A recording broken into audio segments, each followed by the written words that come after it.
Hey everyone, welcome to the Week 15 playoff recap for Tequila Mockingbird Season 4. So the four teams in the playoffs again were John, Gracie, Israel, and Steph, and the finals will be between John and John, Gracie. so the semifinal matchups ended with Steph having 236.8 points and me ending with 262.58 points. So I beat her by about 6 points. And Israel versus Gracie ended in, let's just say, crazy fashion by Israel scoring 232.04 points and Gracie scoring a whopping 344.58 points. Just wow, Gracie. That's like 170 points per week. That's just freaking awesome. Yes, Thank you. definitely wonderful. I try. And we do want to take a moment to recognize all the accomplishments that the other teams have done as well during out this season.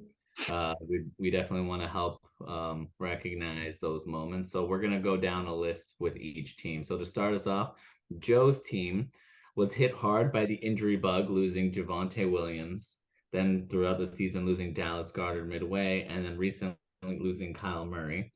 It hasn't been a healthy year, but he had a good amount of victories as well in the face of adversity. So he had a uphill battle and did pretty well. Definitely. There's always next year. Just always think about next year. You can think about next year too, David. But you were the highest scorer this season with 186.48 points, beating actually one of the finalists, Gracie, who scored close to you with 174.42 points. So that was good. Yeah. It was a good week. And Tej, and Tej, our reigning champion, drafted two top performers in their respective positions with Cooper Kupp and Travis Kelce. And Kelce ended up outperforming the second tight end by 100 points, which is just crazy to show the dominance that Kelce has had. Yeah. Axel was often near the bottom of the standings, but never really gave up. He also got hit with some injuries for the worst time for Axel, but he was able to make some creative replacements. I mean, Zay Jones came up big, and he finished up only 2 games behind the playoffs. So that's good. Yeah.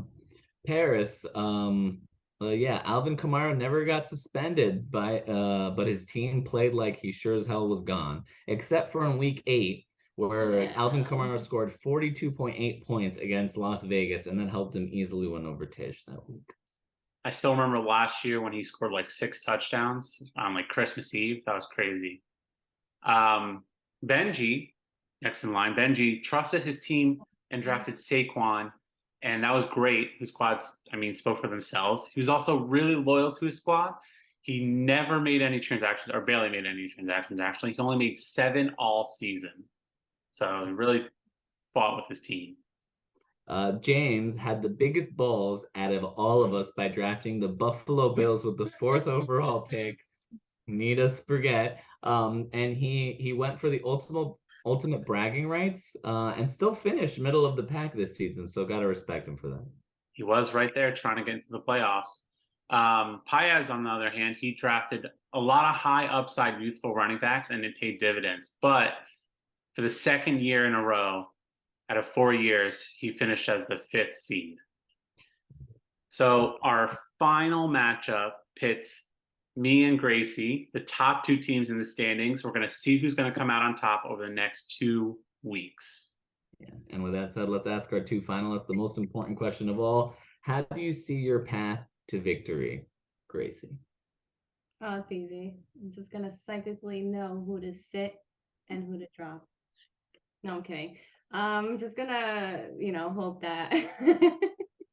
hope that my team just scores as good as they did last week. So hoping for that. So you're just hoping that your team is just going to score 170 for a 3rd week in a row. Right. All right. If it's a winning strategy, can't complain. And John, how do you feel? How do you see your path to victory? I just think I have to I'm going to have to rely on my big guns, Jamar Chase, Monroe St. Brown, my decent stable running backs, and just hope that they can pull out some big weeks to kind of compete with Gracie's amazing lineup, and just hope for the best. That's all I can really do. Wonderful, wonderful, guys. So I see you both have your eyes on the prize, and wishing you both an exciting finals. And with that said, guys, happy holidays to everyone. We hope you all have a great time with your loved ones. With all that said, Tequila Mockingbird Mockingbird. out.